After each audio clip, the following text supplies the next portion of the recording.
What I've always stick to is when I feel this desire in my heart that it's the right thing to do, I just do it. And I think more people should just trust their intuition that you know yourself and you know what's best for yourself and it'll all work out.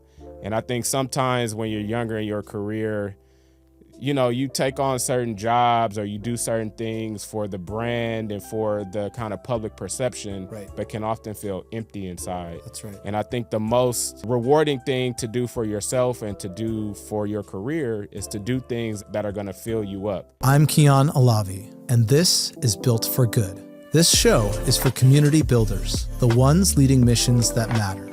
We're here to help you move with more clarity and less guesswork. Real stories, hard-won lessons, data that challenges assumptions, and insights that accelerate decision-making. One of my favorite sayings is, if you want to go fast, go alone. If you want to go far, go together. Meaningful work does not have to mean going alone. Now let's build some good together. Welcome, John. Thank you for joining us. Thank you for having me. So, John, what I'd like to start with is bring us to this moment in time. So how did your journey bring you to being the founder and CEO of Colorwave? Sure. I will start with the interesting story of where I was at when the organization was founded. So I was at a large corporate organization, really had got to a point in my career where I was looking to be more entrepreneurial and wanted to do something to help people.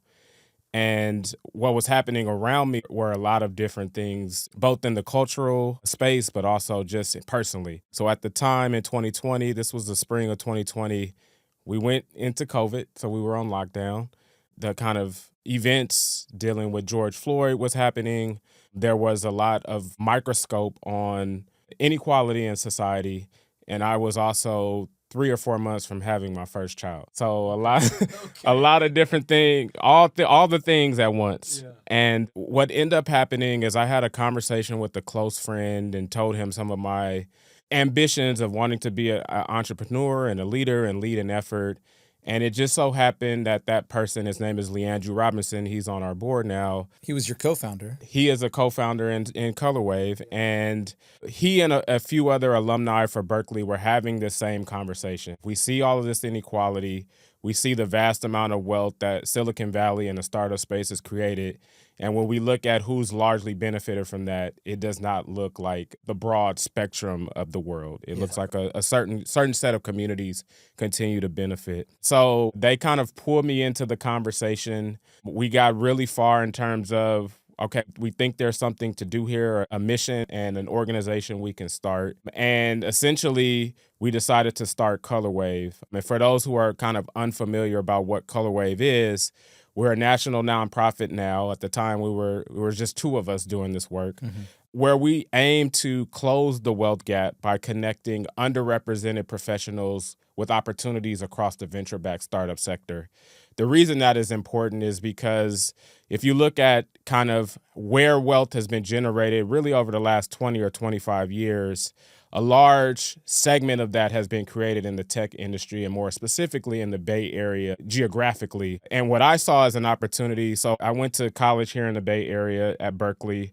I knew tons of people who were talented, had all the skills to work at these companies, but simply did not consider them mostly by way of their network. They didn't know someone that was working there. They didn't necessarily understand the transformation that this technology would have, and went on to have fulfilling careers in other sectors. But to the detriment in some ways is that they did not experience some of the wealth gains that are accumulated by working in this space. And I think that was the trend that me personally, and I think more broadly, we were trying to solve, is create a space where people have proximity to startups and to the tech industry, and then also have the opportunity to work at those companies in fulfilling roles, contributing to growth, and accelerating their personal career trajectory, as well as potentially impacting their wealth trajectory for their families. So a huge moment in time, including personal. Yes. And you're having your own awakening of, we've got to find a way here to make sure that others have access to wealth creating opportunities. A small community of humans, including your co-founder, who's now on the board, come together and say, let's do this. Let's do Colorwave. Yep. Okay. And so what was V1 of Colorwave? So V1, I mean, there are some people that I would like to thank in our story. So one is there is an ad agency out of New York called Mythology. They work with some of the leading D2C brands, just large brands in particular. They donated their kind of time pro bono to help us, come up with the name, the initial pitch decks, just the story behind it. So this was all happening in the fall of 2020. We knew that we were going to do some type of program and needed to start an organization. So we got help with the kind of telling the story from them. And then we went in to think about, well, what is the vessel that we can deliver our mission? And that became what it still exists today, which is a fellowship program. So we started a pilot in January 2021 where we were working with about 22 individuals, mostly sourced through kind of interpersonal networks, really trying to test, did this thing that we had thought about, could it actually be something programmatic and long lasting? So we started in January 2021 with the first fellowship. It was about 8 weeks long. We were mostly taking people through, this is kind of the foundational terminology of the startup space and what things mean. This is what it may look like to work at a startup. And then this is kind of how you package your story and your skill set to be successful in these environments. So that was kind of the intent of the experience, is to kind of give people the wraparound support so they understand and can make a transition. About 70% of that first cohort actually went on to work in the startup space. That's so we a knew huge we had, number. A huge number. We knew we had some traction there. And after the first program ended in March of that year, we got more demand. So the next couple of cycles were about 50 to 75. They went to 100. So they just kind of kept growing over time. And I think after that first year, the first 2 or 3 cohorts, we knew we had something special. And we knew that we had something we could replicate with more people and build a movement around. What cohort are you on right now? So we just wrapped up the application cycle for our 11th cohort. So this program has went on to serve just over 600 people across the country, across 130 different cities. So one benefit or kind of a blessing of starting in the pandemic was all of our programming was remote and virtual. Right. So this allowed us to scale and reach people quicker than maybe if we started in a normal environment where we may have been more geographically focused here. And surprisingly, 50% of the people who have completed our program are in the tri-state area. So it just kind of became something of its own. And I would say the other trend that we noticed was about after every cohort, there were about 5 people who were recommended by someone who had a great experience in the program. So a lot of the kind of spread, at least in the initial stages, was organic, which is very important when you're kind of getting something off the ground, is you want people to say, I had a great experience. Somebody else should feel this. That's right. There's so much here that I'd like to unpack. First, did you say the name was Mythology? Yes. This is a perfect example of where, and we need corporations to step up in general in our world. They're not giving enough. They need to give enough. I'm not the first person to say this, and I'm not saying this is John's view, but time, talent, or treasure. So they gave you time and talent, which ended up turning into treasure for you all, right? Something that you could use, that you could begin, that you can get started. Now you happen to be on the right path, doing the right thing, but it takes a community to support, right? And then there's a disaster that's occurring, which opens an opportunity, right? Which means everyone's now comfortable getting on camera, being on Zoom, and connecting that way, and that helps you find others. And then more importantly, I mean, you said 70%, right, is an insane number in terms of like, hey, come do this thing, and you're going to find something fruitful at the end of this job in technology for folks who normally wouldn't have access. Makes total sense that one person is now recommending 5 more. And congrats, by the way, 11th cohort, which is amazing. Yes. Folks don't know this, and I'm going to share this. I know John because an investor in Maslow said, hey, you got to talk to John and you got to talk to Colorwave because we were looking for folks. And I ended up joining a fellowship. I don't know what number it was. It was last spring, so that would have been our 10th fellowship. Okay. And I remember I was driving home. I pulled over in Oakland and I went to the Pete's over on Grand. All right. This is a backstory I didn't even know. And I told everybody, I'm like, I'm sorry, I got to get on a call. And I got on a call and here's it's like 50 tiles of people and Trevi, who's amazing, facilitated and got me comfortable and got me into this wonderful conversation. And people came on mic and we had this insane, rich conversation with so many human beings. And from that call, I was like, I want to hire this person. I want to hire this person. I want to hire this person. We ended up hiring Stephanie Castro, whom you know. Yeah. And Stephanie Castro embodies this, extremely talented human being who can solve any problem and is a magical kind of generalist gap filler for what is needed in the startup space.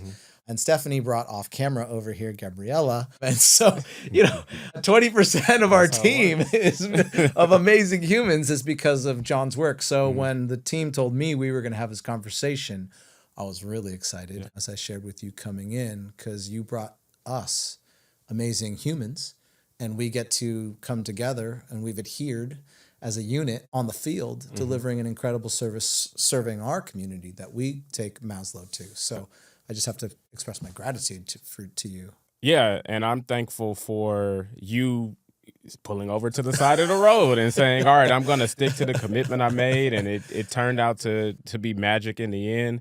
I think one thing that you kind of referenced that's really important is this concept of relationships and why relationships are important. They're important in life in general, but in the venture-backed startup space in particular. So you called out Westbound Equity Partners, who was one of your investors. So for those who may not know, this is a values-aligned venture fund who is focused on closing gaps while also investing in some of the leading companies that are transforming the world. As a part of their remit, they have a foundation where they try to connect community-based organizations with the companies that they invest in to help close those gaps. And Westbound was one of our first kind of sponsors of our work. So we met Sean and some of his teammates as we were getting it off the ground in the first year. They saw the vision. They saw this as very important to not only what their values were, but also just broadening access to people that they cared about and have been on board since. And I think those relationships continue to compound because if we did not know Westbound, we would not have known Maslow and Kian, right? You would not have known Stephanie and Gabriella. So it's the kind of concept of things compound over time and that relationships really matter in this space, which is really key. Yeah, and networks are so. The thing about breaking into startups, and I come from a nonprofit space, so I spent almost 2 decades working in nonprofits before following this problem out the door. And by the time I got out the door and in motion, I found it was hard. And even with me, with my network in the Bay Area, I found it hard to get in front of VCs or in front of people who can unlock the resources or unlock the network. And that is extremely hard for people who are not in the Bay, or who don't go to Stanford or MIT or have found themselves inside of the network. And there's really an inside and outside to this network. And whether we like it or not, it's about bringing the network, broadening the network and stopping this inside-outside thing and letting the most talented people come together and run together. That's right. Right. Not just the people you know. Yes. Right. Yes. Right. And I think that's really where I see us being a gap closer is in the relationship making, both from building relationships with funds. So we've had the opportunity to work with Westbound, Insight Partners, Union Square Ventures, and Andreessen Horowitz's Cultural Leadership Fund, Spectrum Equity, just a lot of different funds who have over the times found what we do valuable and wanted to sponsor or support our work. And I think that's the thing that where we try to be, I think that's where we're kind of leading in our mission is breaking down those bridges that exist in society. And I don't think they're always intentional. They're just how our society is structured. If you went to Stanford, there's a certain amount of people that you're going to know. when you start a company, it's likely you're going to call on some of those same people That's right. That's right. It's a pattern of natural behavior that people have. Right. But I think the implications of that, we always don't think about, well, how do we go beyond our networks? What might we be missing? And I think that's where our program is trying to build a bridge of like, maybe you can consider more people than you know, and you may find some rock stars like you found here to really help you power your growth in the future. So it is that relationship closing, the gap closing around relationships where we pride ourselves on being that for the people that we serve. Let's get into how a fellowship is kind of constructed in terms of, so you're looking at John right now, you're like, this could be for me. What does one get when they join Colorwave in terms of support, guidance, network? Okay. So in terms of the experience, so we typically look for people across a variety of experience or background. So we take people who may be transitioning from a non-technical background and looking to get into startups for the first time. We take people who may work in corporate America but have no context. You'll be surprised about how many people who work in tech or in big companies and have no network experience in the startup space. We also take individuals who may be in the startup space but are looking to kind of level up or find their next opportunity. So we take a broad swath of individuals across various functions. So you don't have to be technical, you can be non-technical. And I think what we're trying to do is kind of give you all of the context and support to make whatever your transition is possible. So some people come to our program and they want their first job, but they may have worked in nonprofits, for example. What we're doing to that person is giving you the language of what does it mean when somebody says, I'm a Series A startup, I'm a Series A fintech. That's like coded language that you may not have experienced or heard before, right? And then we layer on top of that, all right, so you kind of have the terminology. Well, let's hear from leaders in the space. So we bring in people like yourself.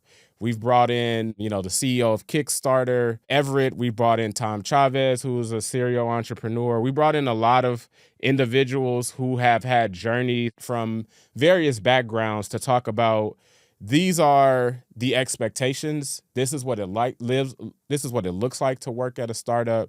This is how you may think about your career and navigating it over time. So that's kind of a key component.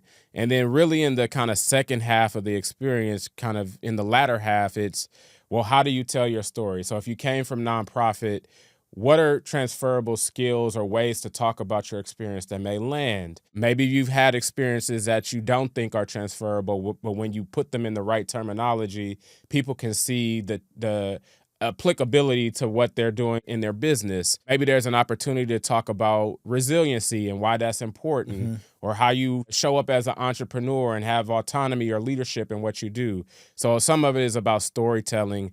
And I would say the last element is in building the actual connection to opportunity. So our model, the reason why we work with funds is because a fund typically invests in dozens to hundreds to thousands of startups. So they are a center of various ecosystems that they've created. And what they allow us to do is connect our community to all of the companies that they invest in. So often we're working through the platform team or somebody at the portfolio level to tell us, this company is in growth mode. I think these candidates should go look at this company or consider this. Or when we have nights that we host, they'll bring certain representatives to talk about their companies, whether it be founders, recruiters, et cetera.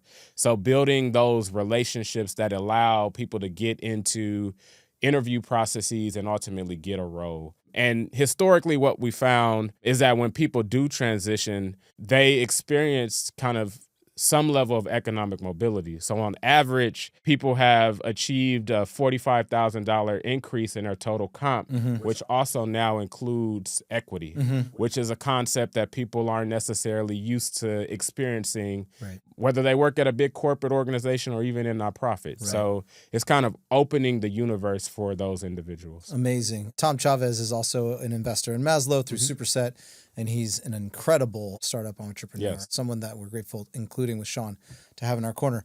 So let's talk about the story, because being able to tell your story and connect. So I think about with startups, you're moving so fast and there is no, sure, there hopefully is some kind of onboarding and getting folks tucked in, but really it's like, okay, grab the oar.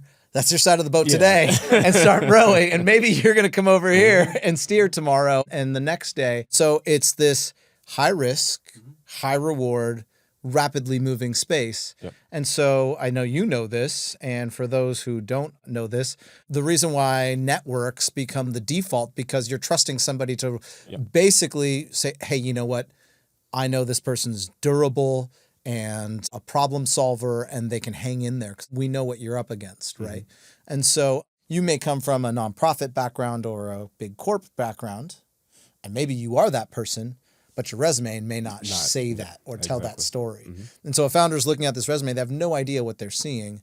So really, if you can get the resume right, at least to crack the door open, then you have a moment to tell the founder or the team, you know, how you can contribute, not just take tickets, but contribute and build. So let's go there for a second. Yeah. So, I mean, storytelling is critical across the startup space, right? Like as a founder, you have to be able to tell a great story to get people to buy your product, to get people to invest. You're doing storytelling in this element right now, right? Yeah. So I think we impress upon people the importance of getting that story right, both by repetition, by coded language, making sure you understand the language that you should be communicating in. And then I think the other piece is helping people see what may be hidden in your background. I think what often happens we often call it pattern matching in this space is like, oh, you've done sales at a Series B company, come do that over here. Yeah, right.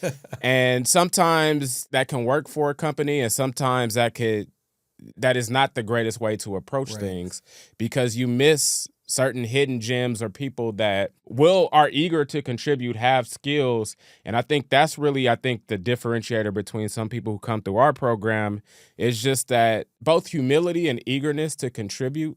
Whereas I feel like sometimes when you get really deep into the startup space, you're seeing people leave companies every year because they didn't meet my salary. There's all these like superficial things of like, maybe they weren't really committed. Yeah. So we have a lot of people, I think, who are hungry to prove themselves and often stay, 2, 3, 4, 5 years in terms of supporting the company's growth. But a lot of what we're doing in our program is helping them craft that story, but also understanding these are going to be the expectations of working in a startup.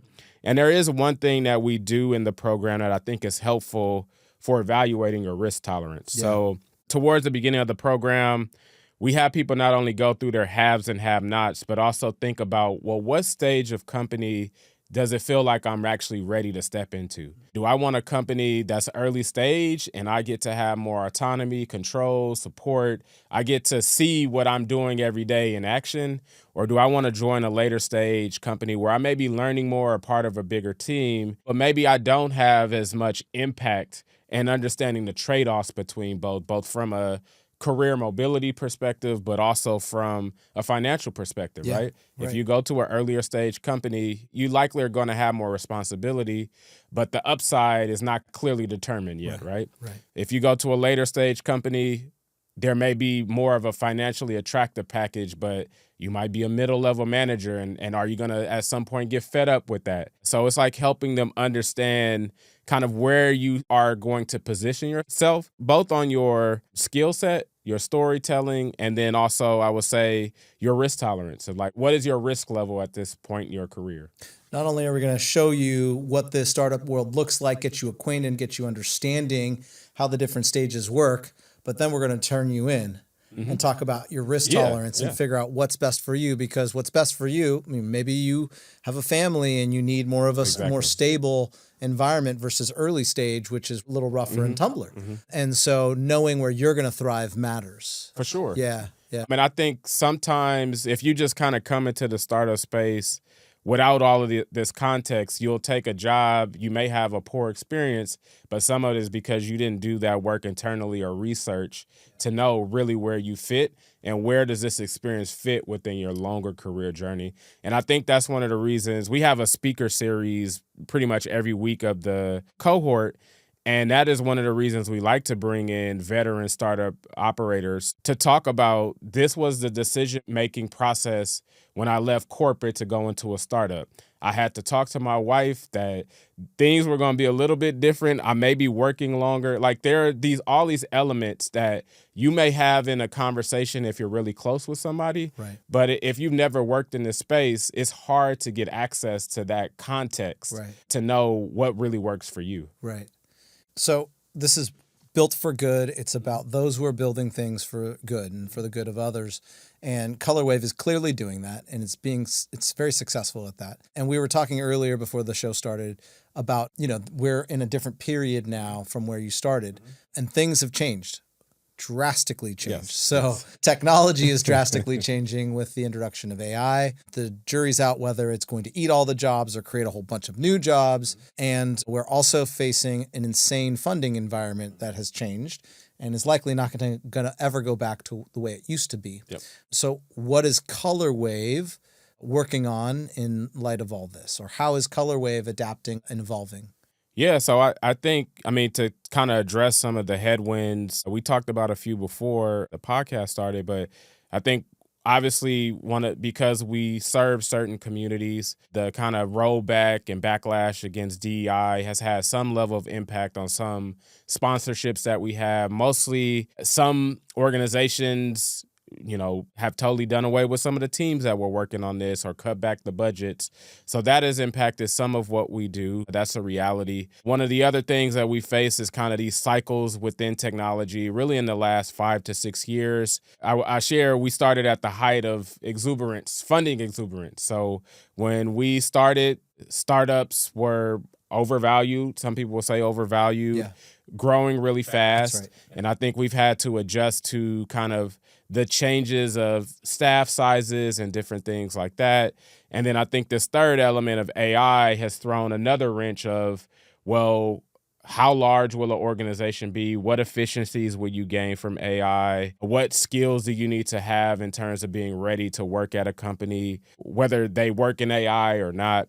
So I think a lot of those have forced us to look inward and think about, well, how do we do this work with the resources available? So we have leaned into our community. So this current fellowship is one that will be led mostly by our alumni, which speaks to their allegiance to the work that we do, but also their desire to give back to others, which is like a compelling element of our community, is people feel a really strong affinity to the work that we do and how we do it. So I was proud to see some of our alumni kind of leaning in and supporting the organization.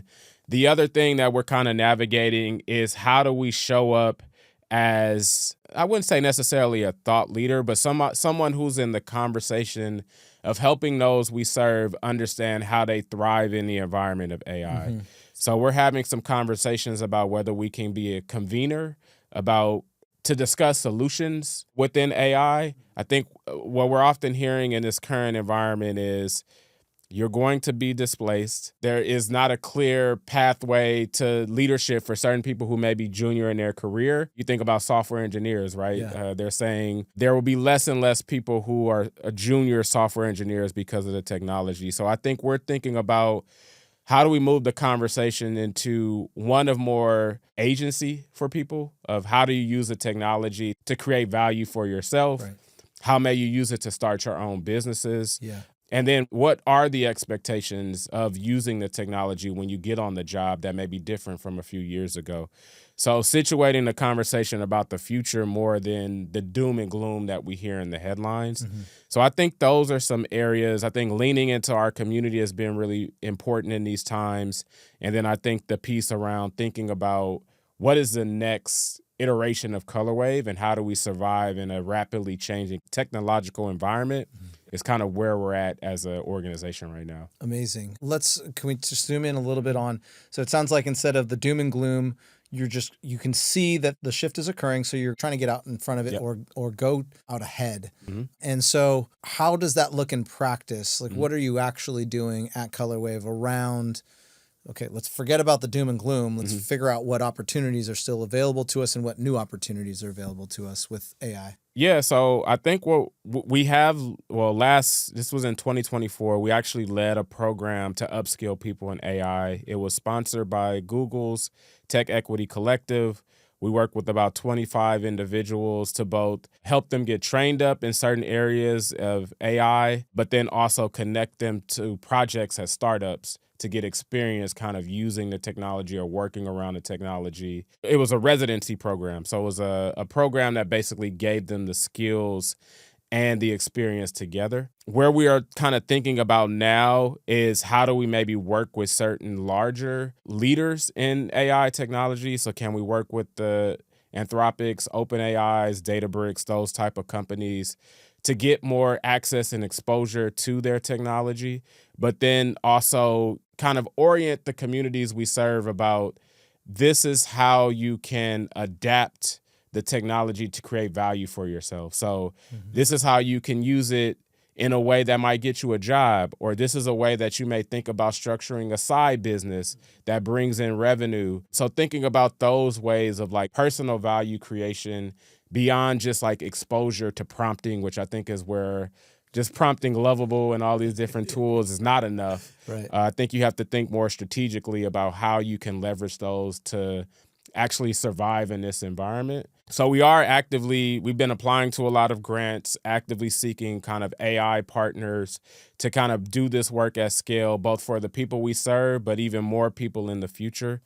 And I think the other thing that's important is as we work with more investors, bringing them to the table to help inform how they're thinking about the tech stack. I think that's a hidden element of our work is like they're investing in all of the future tech stack. How do we have more conversations with them that guide us to where we may be guiding people in the future, right? So I think those are some of the things that we're kind of thinking about on the AI forefront, that we're kind of going through that process right now of getting what programming may exist and how we may approach those problems in the future. I just want to zoom in on the fact that there is no social change without collaboration. So you're calling on others to collaborate, you're working with others to learn what they're thinking, and you're synthesizing that into better opportunities at Colorwave. That's right. Yeah. The funding environment for nonprofits has changed drastically. Yes. What are y'all doing to, combat that? And also, don't toss them under the bus, but are the investors that you work with, are they still stepping up and funding the work?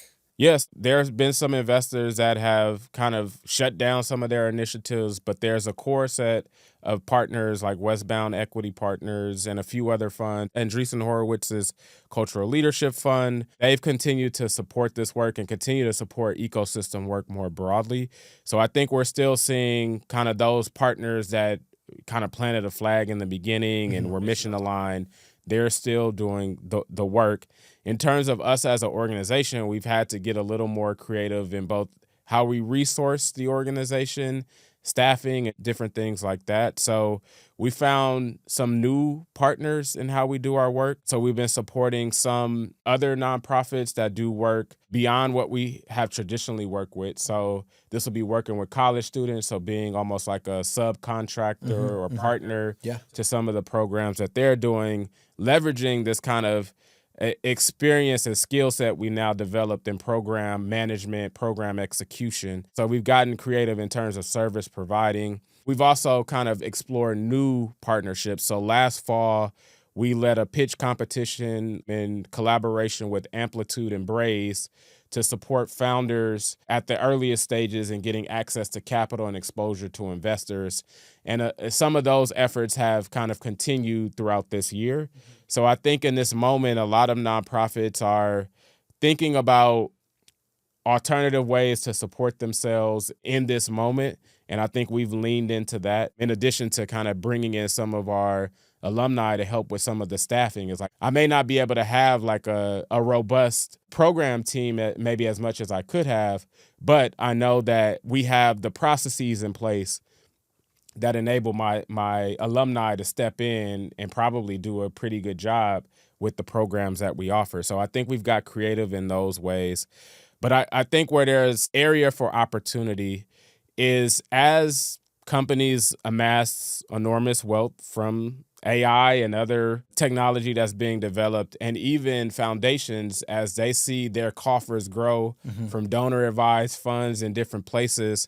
I think these entities having a perspective on where they want to make an impact in the world and finding organizations that are maybe a little bit smaller like us and investing in them, whether it be through their staff, through actual dollars. I think there's often this gap in the foundation world, but also in the kind of corporate giving world where if you're not a United Way or these big entities, it's hard to take up space and get attention when you're doing really great work. Yeah. And I think I would encourage more large foundations, corporate giving, corporate responsibility to really identify where they want to have an impact and then search for organizations that are outside the norm. Yes. That's almost like what we do in our program, right? Yeah. It's like there's a parallel there of like finding this. I consider us a Stephanie. Yeah. So finding the Stephanies, which I think is a Colorwave, which is doing awesome work, Yeah. but often aren't on their radar, maybe because of size or maybe because of network. So I think that's where I would see an opportunity within this space to fund organizations like us. So if you are a philanthropist running a foundation and you're watching this podcast, there's going to be a link in the show notes. Go to Colorwave. I mean, philanthropy needs to write the check and send the check. And if you have a DAF, you need to spend it down. I mean, this is a big problem that we have in general, but we need those dollars to start moving towards organizations that are making a difference. One of the things that I think matters here is there's this narrative where like, oh, I don't know if there's going to be a return on investment or whatever, but there's nothing more powerful than a human who has raw talent or has amazing talent, getting locked into a great network, getting a good job and getting support, and then building wealth for themselves and their community. I mean, if we're going to talk about transformation and not being dependent on a philanthropic model to help those who don't have access, we're going to talk about resourcing individuals to break in so they can break out. Yeah. And that's very important in terms of, we talked about alternative ways to kind of support our organization. Our alumni are giving back now because they see the value we've had in their personal lives and their careers. But also I think there's this kind of opportunity where there was a nonprofit last week that shut its doors and almost brought tears to my eyes because the current environment has kind of squeezed a lot of nonprofits and how they support themselves. So I think there's this kind of space right now where nonprofits are kind of adapting to this existing reality, maybe don't see themselves in the next 5 years. And I think it's really critical for the supporters and even some of the people that have come through various programs to find ways to give back. And that might not always be monetarily. That could be by giving time, by making connections. But it feels like if we want these organizations to exist in the long term, this is an area where more people can step up, including foundations, individuals, et cetera. Yeah. Most people don't know, but 85% of Americans benefit from the nonprofit sector. It could be the place where your children are safe in the morning before school, or healthcare, or someone supporting your family, or veterans, or young folks who are looking to get economic mobility in a job. So if you're listening to this because you know John or you found your way here and you benefited from a nonprofit at some point in your life, maybe think about that nonprofit and call on that nonprofit. And again, time, talent, treasure. You have one of those things that you can give and give it. I mean, the thing about this space is people commit arm in arm to building work together, working on things that we care about across the country. It doesn't matter what state you're in, what city you're in. So somewhere, somebody has benefited. So turn and help, especially right now. Absolutely. Yeah. John, let's talk a little bit about, John's done the thing. He's still doing the thing. He's a leader now. He's helped many. He's caring and raising his family. What would you tell younger John now that you got here? I mean, I think one of the things that I always have followed and one that I would just continue to impress upon myself if I were younger is to follow your intuition and your heart. I feel like there were a lot of times people directed me, you should go work in investment banking, consulting, and all of these spaces. And I've built a relatively fulfilling and rewarding career helping other people. So, I was a core member in Teach for America when I graduated from college. I was an education pioneer for some time when I was in grad school. I spent the first 8 years of my career helping to grow schools across America in a back office position. So in places where you don't get seen, but you're having an impact. And even in this decision, I didn't share this at the beginning, but one of the things that I struggle with, and I brought this up last year at our 5th year anniversary, is I kind of took on this role not necessarily telling my wife that I was going to do this. I had already made the decision. Right. One, I will never do that again. But I think, So, wifey, if you're listening, I'm sure you've already heard him say this. but I think what I've always stick to is when I feel this desire in my heart that it's the right thing to do, I just do it. And I think more people should just trust their intuition that you know yourself and you know what's best for yourself, and it'll all work out. And I think sometimes when you're younger in your career, you take on certain jobs or you do certain things for the brand and for the kind of public perception, Right. but can often feel empty inside. That's right. And I think the most rewarding thing to do for yourself and to do for your career is to do things that are going to fill you up. Yeah. Because when it is, 2, 3 in the morning, you can always go back to this is why I'm doing this. That's right. You have this conviction in why you're doing it. It's almost like being a founder, right? Yeah. It's 100%. like you are making this conscious decision to do this crazy thing that nobody necessarily believes in or sees the vision. But the thing that kind of keeps you coming back is that passion or that kind of thing that's in your heart and in your gut that tells you this is what I need to be doing. So I think the more that I could have told myself you're making the right decision by trusting your gut is what I would tell myself and what I would tell people who are listening. I love that. There's a term that my friend Madison Holland shared with me, which is heart-led. And I think a lot of people think if you're heart-led, you're weak or you're not strong. But I think it's actually much stronger to be able to think, have logic, have all of this power cognitively, but also to be emotionally centered and heart-led. Like, does this matter to me? And will this fill my cup? Because that's what you'll draw on when it gets really hard. Yeah. And folks who don't stick to things and they jump around a lot, and that's okay. I did that a bunch in my early days until I hit that moment where I said to myself, no more. If it's not also ringing in here, I'm not going to do it, which meant a lot of no's and also taking much harder roads, but that became much more fulfilling. Yeah. So I love that advice. Okay. John's a leader, and leaders know it's lonely at the top. And right now it's especially hard in this world everywhere. Where do you find your optimism? What do you do to stay positive in light of all the crazy pressures, which can feel overwhelming right now?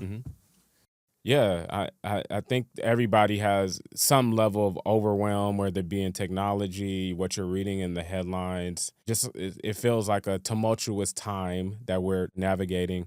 I think there's kind of two areas where I think I find peace, optimism, and they're kind of on two separate sides. So on the professional side, I think I get the most joy, the most reward when the people that come through our program, the people that we support, tell us all of the different things that they're doing after they, leave our program.